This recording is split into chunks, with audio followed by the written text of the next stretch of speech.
Hey everyone, welcome to our channel, and today we're going to talk about how to restore default settings in Opera GX step by step. And I'll be sorry for that I'm not able to show you the whole process in this video, but I'm gonna make sure to tell you each step very carefully so that you can uh, restore your default settings in Opera GX easily.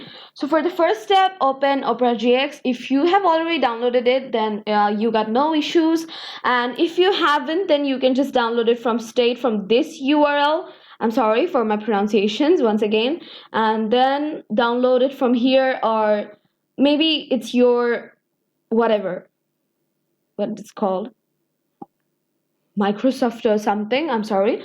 And then after you download it, you can just go to the OpenGX and click the three lines on top right.